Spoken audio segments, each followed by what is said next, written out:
Hi, and welcome to Ask Wardee. I'm Wardee, a wife and mom of three, and the lead teacher and founder of TraditionalCookingSchool.com. I'm also the author of The Complete Idiot's Guide to Fermenting Foods. Ask Wardee is the weekly show devoted to your niggling questions about traditional cooking. Maybe it's your sourdough starter, your sauerkraut, superfoods, broth, or anything else to do with traditional cooking. That's what we talk about. You can catch Ask Wardee live each Wednesday at 10 a.m. Pacific, that's 1 p.m. Eastern, or through the podcast or video replays at askwardee.tv. And now let's get to today's show.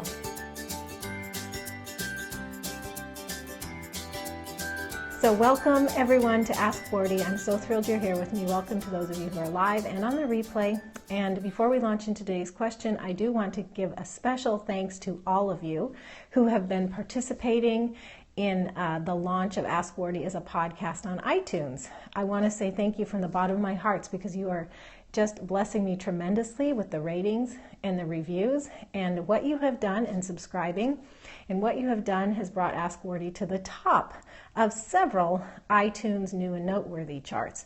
We are actually on the front page of iTunes, not even in the category.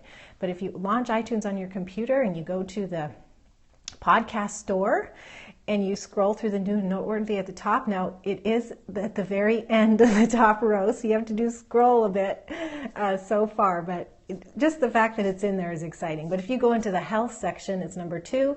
If you're on new and noteworthy, if you're on fitness and nutrition, it's at number 1. If you're in alternative health, it's at number 1. So 4 places it can be found, and that's because of you guys. And I think new and noteworthy, the opportunity for a podcast to be there is like 8 weeks long. So hopefully this is just the beginning. And in the comments, I'm hearing, so glad others are finding you. Me too. That is the whole point. We have an amazing message of healing and hope and joy with traditional cooking, and that's why I wanted Ask Wardee to be featured there so others could find it. And if you don't know, I do have another podcast that's been running for several years. It's on episode 153 now this week, and that's Know Your Food with Wardee. So if you like Ask Wardee and you want to hear more, we cover other topics and guests and such, then look for Know Your Food with Wardee on iTunes as well. Thank you so much, everyone. I really appreciate your feedback and your support. I wouldn't be here without you. All right, so let's get into today's question. To introduce it, I'm going to just say a couple words. When you think about sourdough, if you get into it at all, if you read my instructions at all, you know I talk about keep it warm, keep it warm, keep it warm. You need to keep it warm. A warm sourdough starter is happy. A warm dough, like you put your starter and you mix it into your dough, a warm dough rises well. So keep it warm, keep it warm, keep it warm. I say that over and over. And if somebody comes to me and says, my sourdough starter's not doing well, what can I do? My first question is usually, how warm is it in your house? Is it your starter warm enough? Could you put it in a warmer location if it's not warm? So warmth is a huge issue with sourdough because the yeasts and bacteria that make up your starter and that are working in your dough, they are happy at a warm room temperature. They're eating the sugars in your flour, which benefits your digestion and reduces the carb load in your bread. It's also their food source, so they produce gases, and their gases is what lifts your dough. So that's how you get a good rise for what you're making. So it's essential that they be warm and active, the kind of sourdough that we're doing. So that's why I think, because I'm always talking about keep it warm, keep it warm, keep it warm, that's why I continue to get questions on, well, is it bad then for it to be cold, or is it bad for me to, like I grind my fresh flour and I put it in the freezer so it doesn't oxidize and so it stays fresh. Is it bad for me to take my cold flour from the freezer and feed my starter? Is it bad for me to mix up my bread dough with cold flour or cold water? Very good question. And we are going to answer that today. And I'm going to read you specifically Tami's question because she's the one who most recently emailed it in. Although I get this question all the time. So Tami T says, is it helpful for sourdough bread ingredients to be warmed to room temperature before mixing? So Tami is specifically referring to mixing up her bread dough. This applies, though, if you're talking about everything I'm going to talk about applies if you're talking about feeding your starter or creating your dough. So we're going to kind of go through the scenarios and cover them both. So really her question is, is it helpful for the bread ingredients to be warm, to room temperature, or warm before mixing? Can you feed your sourdough starter with cold flour water, or does that have to be warm or room temperature? Okay, so both parts of those.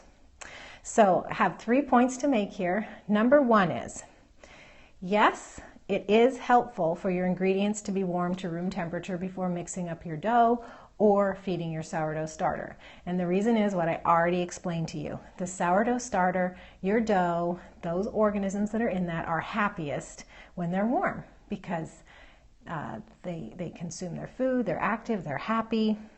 It's just happy, and it just does its amazing work better when it's warm. So think about when you go to create your mix, your dough, or you feed your starter. If you put something cold in there, it's going to cool down your starter or the dough to a less active state. It's kind of like putting it in the refrigerator.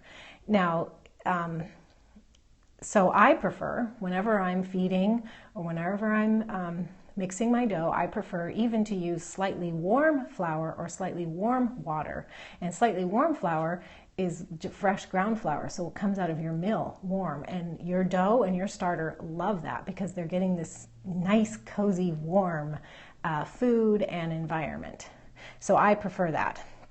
So the answer to your question, just at its base level, the first point that I want to make is, yes, it is helpful for your ingredients for your dough or you're feeding your starter to be room temperature or warmish, because that's how your starter is happy. So if you put those ingredients in like that, it's happy. Now, point number 2 is, let's just tackle the question of whether it's even possible to deal with cold. So can you feed cold flour, water, or other ingredients though? So we're talking again about the starter, we're talking again about creating a dough. Can you use cold? Well, the answer is yes, you can. The reason we're even addressing this is because I think there's this fear of killing the starter, or your bread's not going to work, or your dough's not going to work if you feed cold. Well, that's not true. You can do cold, but just think about this. We teach this a lot at traditional cooking school.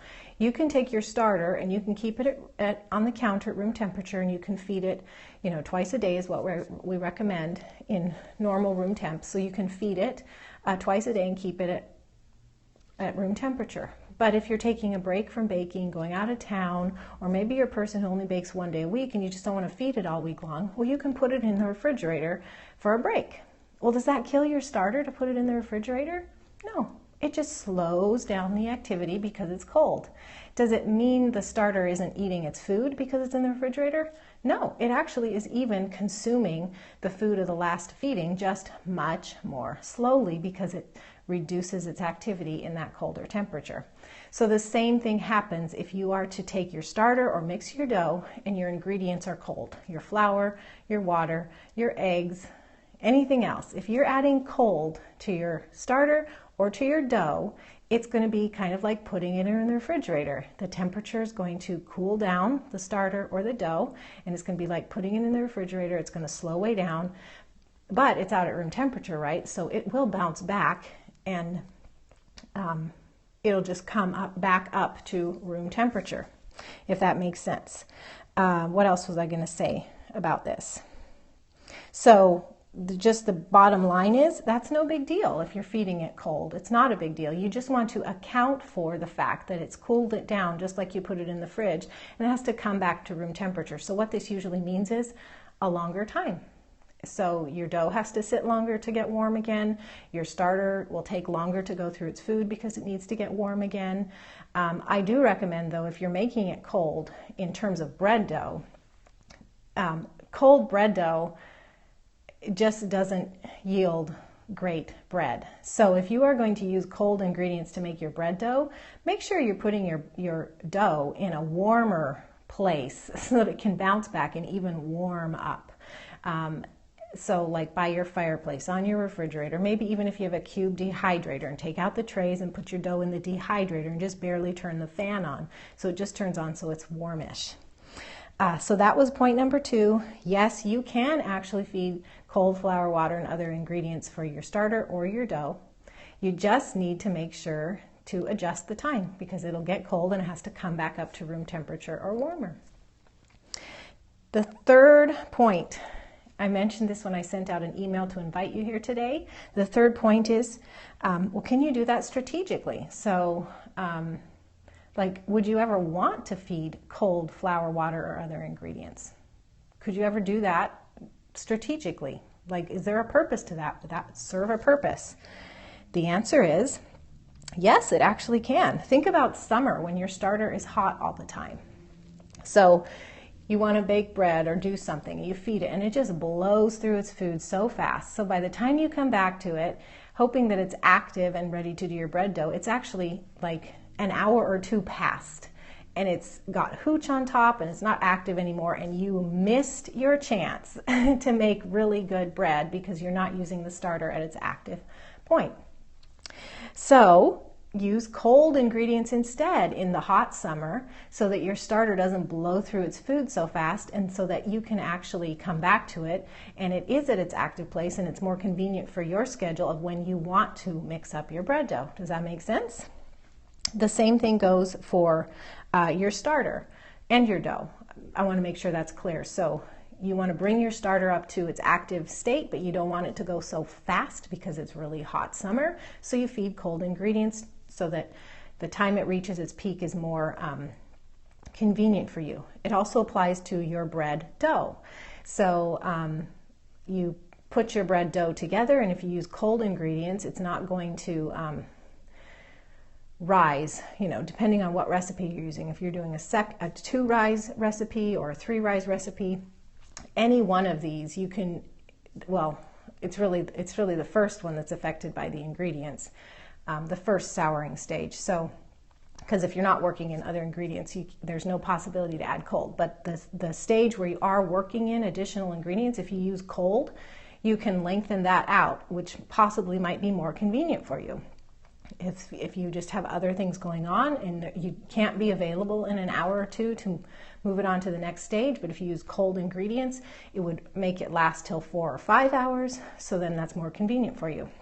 So the bottom line here is that yes, you can actually use cold ingredients in your starter or your dough strategically. So you can use that strategically in order to make the starter feeding duration or the rising time of your batter or your dough more convenient for you.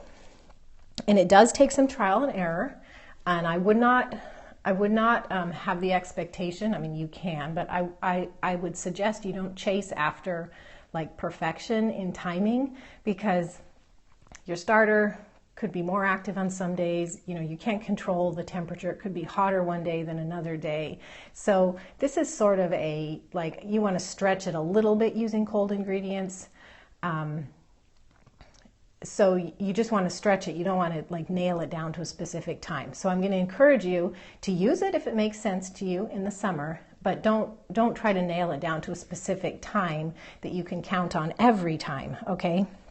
That's the beauty of traditional cooking. This isn't a downside. This is the beauty of it. The beauty of a sourdough starter is that it can work and it's not as precise as those packets of active dry yeast. It's not only healthier for us, but it's much more flexible. So let's not try to take the flexibility out of traditional cooking. Let's just try to work with how it works so that we can make it work with our schedules. Now the converse is true. I've been talking about the hot summer and using cold ingredients to give yourself a little bit of buffer time. Well, the converse is true. If it's cold winter and your house is really cold, you can use not room temperature ingredients, but you could use warm ingredients. So you actually speed up the activity so it happens like during daylight instead of the middle of the night. Sometimes we have that issue in the winter, like our dough needs to move on from the second rise or from the first rise to the second rise, but it's the middle of the night when it needs to happen. Well, if you used warm ingredients mixing up your dough, or if you had it in a warmer location, maybe you could work out the timing better so that you're moving it on like right before you go to bed instead of missing it or having to get up during the middle of the night. So this is very strategic. You can use cold, room temperature, or warm ingredients, but think about the sourdough starter and how it's happiest and how you can tweak the temperature of the ingredients you're adding so that you can slow down or speed up or just keep right on pace. Does that make sense, everyone? I've been seeing the hearts flowing. I appreciate that. And I've been seeing lots of comments come in too. So let me just say one thing, and then if you guys can be putting in your comments or questions if you have other questions. Moms with Alice is giving me a thumbs up. Thank you. So we are talking about sourdough. And if you don't have a sourdough starter, I want to make sure you know that I have free instructions for you and a free video for you at tradcookschool.com/free starter. So come on by and grab those if you haven't already. Sourdough is a wonderful, amazing adventure. It's my favorite part of traditional cooking. And so I just love to get people going on it. And Ask Wardee 18 has a lot of information on feeding and care of a starter and a really kind of very freedom-loving way to take care of it so you're not a slave to it. So if you get into doing sourdough and you want some more insight on how to take care of it so it doesn't take over your life, be sure to go to Ask Wardee episode 18. Well, I don't see any questions coming in. Oh, here we go. Marjorie, maybe? How does this apply to the bucket method? Okay, the bucket method we teach in the sourdough e-course, where you're mixing up a whole bunch of dough, and I let it sour at room temperature for a few hours to get the health benefits, and then you're moving the bucket dough to the fridge, and then you're just pulling out your dough to make whatever you're making with it, pizza or English muffins or artisan loaves or whatnot. So the point where you're feeding your starter and the point where you made your dough and you're leaving it out at room temperature, that's affected by the temperature of the ingredients. But as a whole, the bucket dough is not really relevant to what we're discussing today because it is a cold dough, and the whole technique is developed around having this convenient dough in your fridge for 1 to 5 days that's cold. And we teach you how to use that cold dough and turn it into all kinds of things. So from the point that it's the refrigerator on, this discussion isn't relevant, but from before that, from building up your starter to creating your dough, cold room temperature or warm ingredients may or may not be relevant. It's not so relevant. I mean, I could think of a few situations where it would apply, like that souring time, where I like to leave it out on the counter for the health benefits before putting it in the fridge. Like if I only had a limited amount of time for that to happen before I needed to get the dough into the fridge, I'd want to make sure it was really warm so it got the maximum souring and health benefits before moving into the fridge. And so in that case, the warmer the better.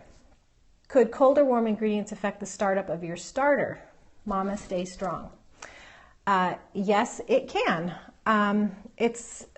I would say when you're creating your starter, you want to stay away from cold ingredients, because what you're doing is you're taking some flour and water in the beginning, and you're nurturing the naturally present organisms that are there, and it's not a strong culture in the beginning. So you want to give them the best start possible. And so that means room temperature, warmish flour and water. I would stay away from cold. I don't know that cold would be detrimental, but I would give your starter the best chance possible to develop a strong culture and a strong colony by sticking to room temperature or warmish ingredients. That's a great question. Do I prefer all-purpose or whole grain flour? I pretty much use whole grain flour because we grind our own. But even so, I would prefer whole grain. Our family loves the hearty flavor of whole grain. And if I need something that's lighter, I sift it. And then I kind of create my own all-purpose.